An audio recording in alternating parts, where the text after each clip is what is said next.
Le réalisateur américain John Berry aurait fêté son 106e anniversaire aujourd'hui.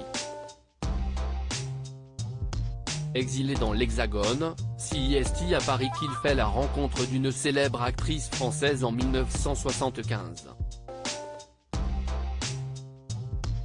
CEST le coup de foudre, ils se marient et vivent ensemble jusqu'à sa mort. Elle revient sur leur rencontre digne d'un film hollywoodien. Certaines histoires d'amour sont mémorables et ce n'est pas Myriam Boyer qui dira le contraire. Elle rencontre John Berry en 1975, à Paris lors de la projection d'un film de Denis Berry, le fils du cinéaste. Elle ne s'y attend pas mais CEST le coup de foudre. Né en 1917, le réalisateur américain aurait fêté son 106e anniversaire ce mercredi 6 septembre. Pour l'occasion, Myriam Boyer revient sur cette rencontre digne d'un film. CEST à nos confrères de Paris Match que la mère de Clovis Cornillac a raconté ce fameux jour d'avril 1975. Dès mon arrivée, je repère John Berry, 57 ans, le père de Denise. Un vrai Américain comme dans nos fantasmes, grand, bel homme, rieur, chaleureux. Il me plaît terriblement, se souvient-elle. Rapidement conquise, elle raconte, nous sommes assis côte à côte, il parle un excellent français avec un irrésistible accent, et je vois bien que, du haut de mes 27 ans, je ne le laisse pas indifférent. À la fin de la projection, tout le monde va dîner au restaurant. Un ami de John la raccompagne ensuite chez elle, à Belleville.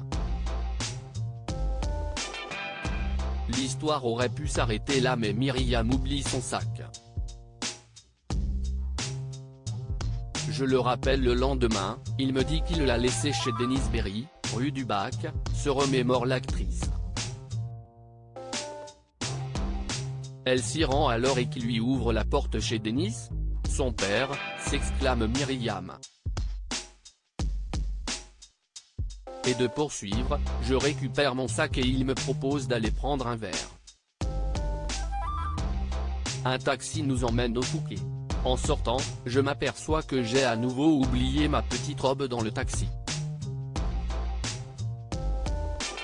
CEST ainsi que transporté de bonne heure, Myriam et John entament une belle histoire d'amour malgré leurs différences d'âge. Je ne toucherai plus terre pendant 3 ans, toujours entre 2 avions, pour le rejoindre sur ses innombrables tournages. Lui, CEST pareil, sa carrière est aux États-Unis, mais il adore la France, et il me rejoint quand il peut sur mes tournages, confie-t-elle toujours à Paris Match.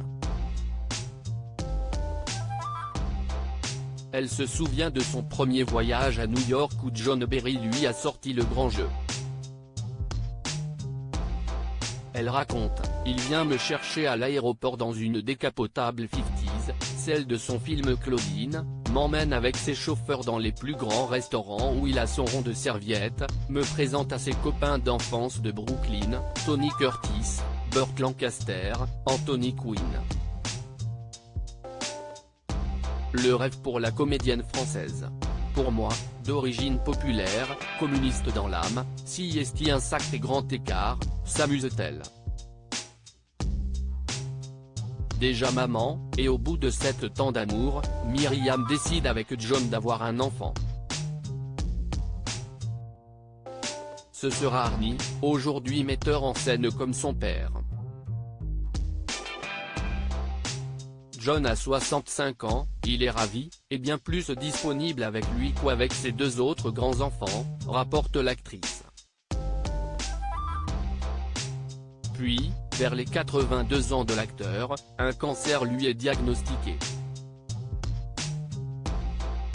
Mordu de travail, la maladie ne l'empêchera pourtant pas de tourner en 1999, Bosman et Lena.